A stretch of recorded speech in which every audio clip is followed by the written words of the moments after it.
y'all, today I'm going to be moving on to the Addax and my personal goal to build every habitat I can in Planet Zoo, at least until another game comes out.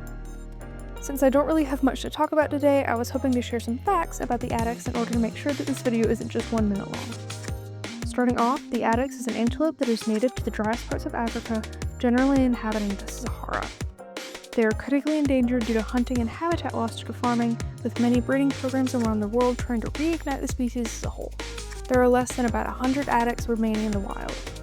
The Addax's main diet consists of succulents and small shrubs, with most of their water intake coming from the plants they eat due to, the desert.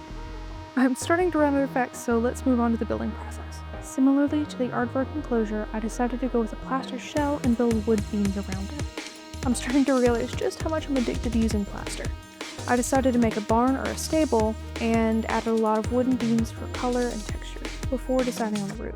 Originally, I was going for a corrugated metal roof, but eventually I decided to use a nicely colored thatch roof. After finishing the faces and adding a few more details, I moved on to the planting and the landscaping. Since the Addax lives mainly in the desert, that eliminates most tall trees and large lush shrubbery. In order to add some depth and texture to the surrounding landscape, I instead went with several tall rock piles. This not only adds some height that would otherwise be non-existent, but it creates shady spots for the animals to rest and relax.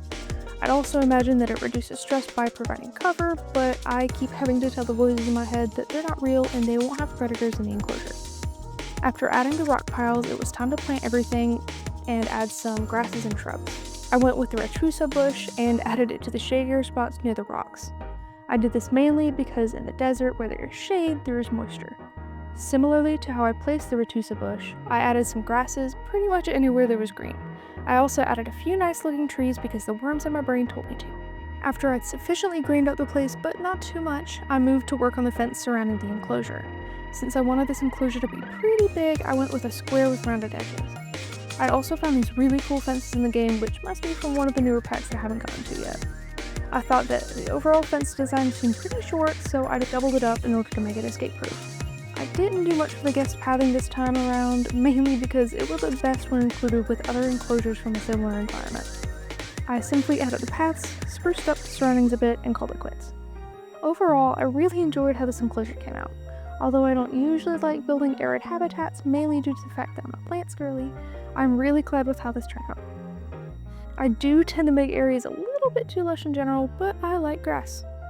Thank you so much for watching. I hope you're having a wonderful day. See you next time when I continue the A to Z enclosure saga and build the African buffalo's habitat next.